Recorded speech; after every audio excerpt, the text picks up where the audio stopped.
Bon début de matinée avec nous sur Europe 1. Il va bien falloir se chauffer cet hiver, mais à quel prix?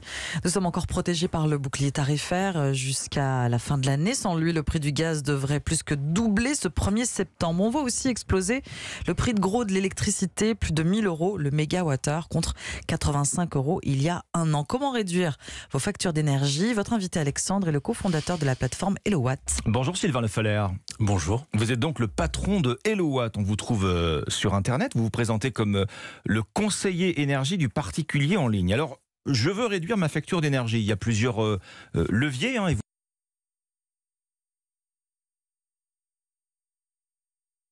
tout cas, un comparateur de fournisseurs d'énergie. Vous proposez donc de changer éventuellement de fournisseur. Ça a encore un impact aujourd'hui malgré la flambée des prix?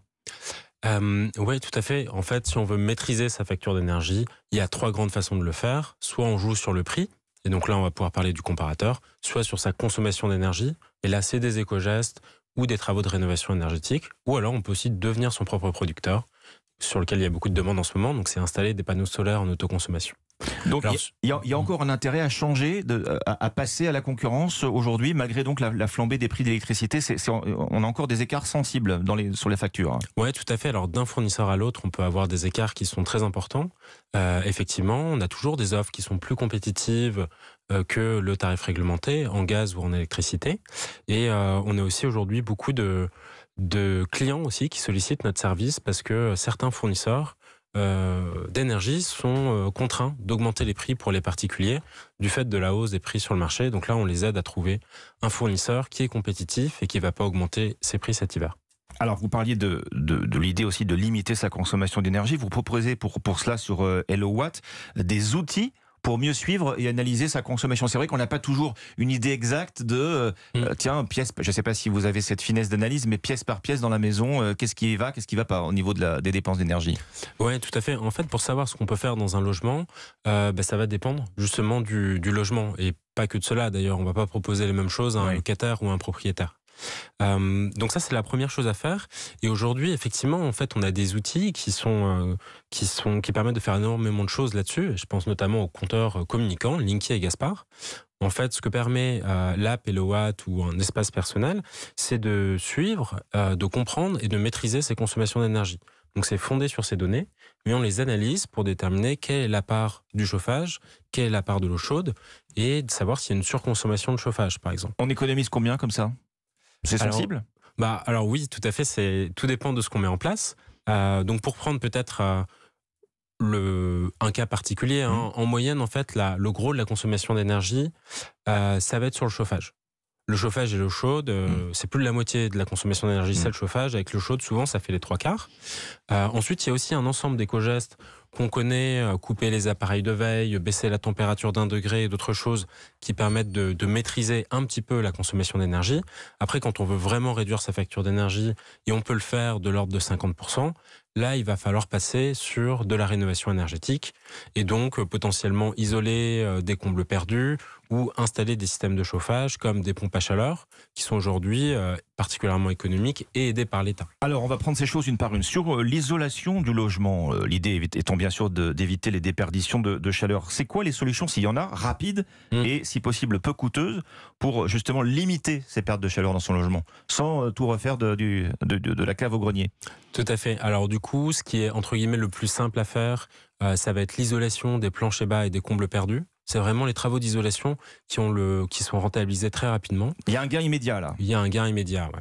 Parfois, en l'espace de un hiver, 2 hivers, les travaux vont être rentabilisés. Donc de la pose de laine de verre, par exemple, dans les combles. Voilà. Pour tout ce qui est combles perdus, dès qu'on va être sur l'isolation des murs par l'extérieur ou par l'intérieur ou des combles aménagés, là, c'est des travaux qui sont un peu plus coûteux, qui sont rentabilisés avec un peu plus de temps, mais qui permettent aussi de faire des économies d'énergie qui sont bien plus importantes. Et pour certains logements, c'est important parce qu'aujourd'hui, c'est des passoires énergétiques et par exemple, des propriétaires ne peuvent plus augmenter les loyers et bientôt ne pourront plus les louer. Alors, un autre conseil, et vous en parliez que vous donnez, changer de mode de chauffage. Vous conseillez ce matin sur Europe 1 à nos auditrices et à nos auditeurs de prendre en considération, voire de passer aux énergies renouvelables? Ça devient rentable? Oui, tout à fait. En fait, ça l'était déjà et aujourd'hui, ça l'est encore plus parce que ce qu'on sait avec la situation actuelle, c'est qu'en fait, les augmentation de prix de l'énergie. Aujourd'hui, on est protégé en fait par un bouclier tarifaire, mais qui n'est par nature non pérenne. Et donc, on va avoir Bien des sûr. augmentations du prix de l'énergie qui sont importantes dans les temps à venir.